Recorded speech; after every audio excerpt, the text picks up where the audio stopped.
আজিৰ ভিডিঅ'টিত আমি ইণ্ডিয়া আৰু ইংলেণ্ডৰ মাজত অনুষ্ঠিত ICC T20 cricket world cup ছেমিফাইনেলৰ বিষয়ে ক'ব খুজিছোঁ। এতিয়ালৈকে ইণ্ডিয়া আৰু ইংলেণ্ডৰ ছেমিফাইনেল খেল অনুষ্ঠিত হৈছে 3খন। তাৰে এখন আছিল 60 অভাৰৰ আৰু সেইখন হৈছিল কপিল দেৱৰ নেতৃত্বত মানচেষ্টাৰত। আৰু সেই 60 অভাৰৰ খেলখনত ইংলেণ্ডক ইণ্ডিয়াই পৰাস্ত কৰিছিল। তাৰ পাছত অনুষ্ঠিত ফাইনেল খেলত ইণ্ডিয়াই ৱেষ্ট ইণ্ডিজক হৰুৱাই ৱৰ্ল্ড কাপ দখল কৰিছিল।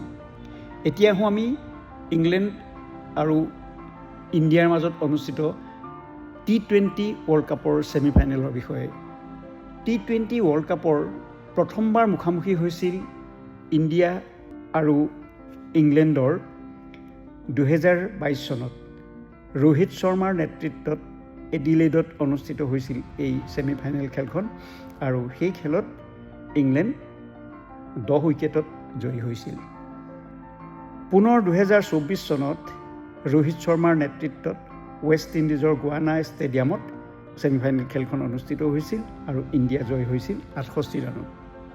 গতিকে 60 অভাৰৰ খেলখন বাদ দি 20 অভাৰৰ T20 ৱৰ্ল্ড কাপত ইণ্ডিয়া আৰু ইংলেণ্ড ছেমিফাইনেলত মুখামুখি হৈ এখনকৈ খেলত জয়ী হৈছে।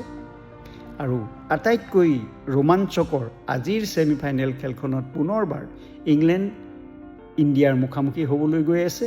আহকচোন আমি সেই ৰোমাঞ্চকৰ খেলখন উপভোগ কৰোঁ আৰু কোন জিকিব সেই বিষয়ে আপুনি কমেণ্টত লিখক আৰু আমালৈ পঠাই দিয়ক। আজি অনুষ্ঠিত ইংলেণ্ড আৰু ইণ্ডিয়াৰ ছেমিফাইনেল খেলখনত কোন জিকিব সেই বিষয়ে জনাওকচোন। কমেণ্টত শুদ্ধ উত্তৰ দিয়া 10গৰাকী প্ৰতিযোগীৰ ভিতৰত এগৰাকীক ৰংমেলা টিভিয়ে প্ৰদান কৰিব পুৰস্কাৰ। ধন্যবাদ।